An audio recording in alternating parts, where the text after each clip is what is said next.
થોડા સમય પહેલાં જ સાયબર ક્રાઇમની ટીમો દ્વારા અલગ અલગ જગ્યા ઉપર રેડ કરી અને 15થી વધુ લોકોની ધરપકડ કરવામાં આવી છે અને આમાં 1800થી 1900 જેટલા NCCRP 300થી વધુ તો અંદાજિત ફરિયાદો રજીસ્ટર થયેલી પ્રાથમિક હકીકત દરમિયાન મળી આવી છે।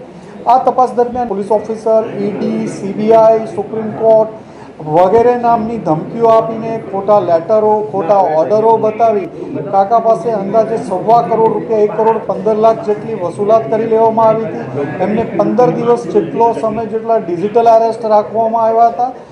આ 4 વ્હીલ ગાડી મળી આવી છે I-20। આ 5 જે માણસો પકડાયા છે એમાં રમેશ કાતરિયા, ઉમેશ કરશનભાઈ જિંજાળા, નરેશ ભીખાભાઈ હિંમતભાઈ સુરાણી, રાજેશ અર્જુનભાઈ દિહોરા અને ગૌરાંગ હરસુરભાઈ રાખોલિયા છે। આ 5 માણસોનું મેઇન કામ હતું, જેમાં 3ના નામે તો એમના પોતાના જ નામે કરંટ એકાઉન્ટ અને બીજા એકાઉન્ટો ખોલવામાં આવ્યા હતા અને આ એકાઉન્ટમાં પૈસા ટ્રાન્સફર કરાવવામાં આવતા હતા।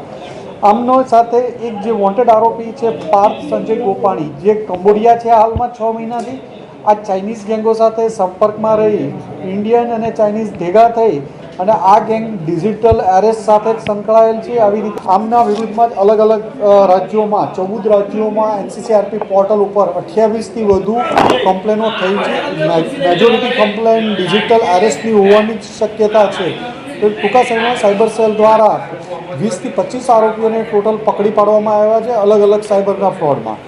લોકોને એક નમ્ર અપીલ ફરીથી કરશું કે પોલીસ, ઈડી, કસ્ટમ કોઈ પણ વિભાગ દ્વારા ક્યારેય પૈસા ભરવામાં કહેવામાં આવતું નથી, કોઈને બાંધીને ઘરમાં રાખવામાં, ડિજિટલ એરેસ્ટ કરવામાં આવતા નથી।